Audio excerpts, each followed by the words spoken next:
Hello and welcome to the crypto series presented by Grizzly.fi. My name is Oliver and I'm in the crypto space for over 10 years now. Today we are going to discuss a very special topic, the David versus Goliath of the financial industry, and that being the banking sector versus crypto. To start off, I would like to ask you a very simple question. How many of you are aware that we are possibly moving towards the biggest financial crisis the world has ever seen? Probably not so many. And the worst thing about this is that in the modern banking industry, the average user or the average client can do nothing about it. And the biggest difference lays in the grand structuring of the systems themselves. A standard CFI or centralized finance bank operates with a head of something or with a group of certain people that are controlling basically all the funds of the users. It's not so problematic if you are in Switzerland like we are and have trustworthy banks like Dukascoin. If you come from certain different countries with not so stable banking systems, that can be a huge problem.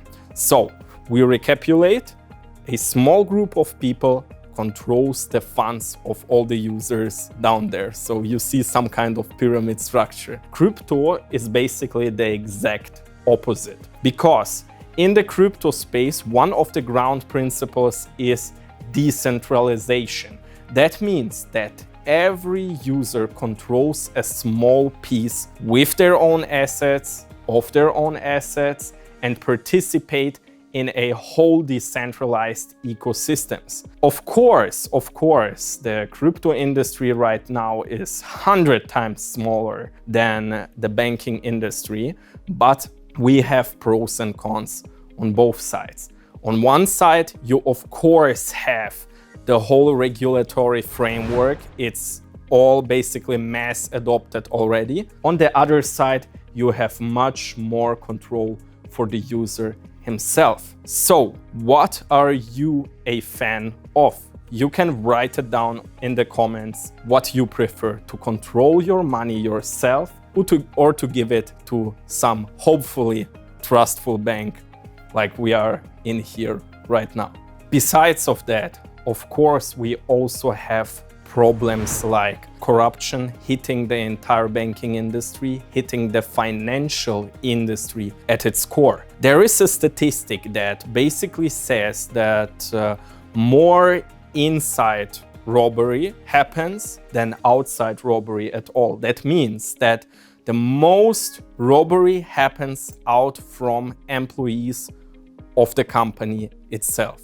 Like statistically around all industries, and that of course includes the financial industry as well. On the other side, in the crypto space, we have a completely trustless and permissionless system. That means after smart contracts came into play, and that was a few years ago right now, crypto went into a new evolutionary stage. That meaning that all the transactions that you execute by hand in the traditional banking sector can be executed right now, fully automated, and that means without third party involved.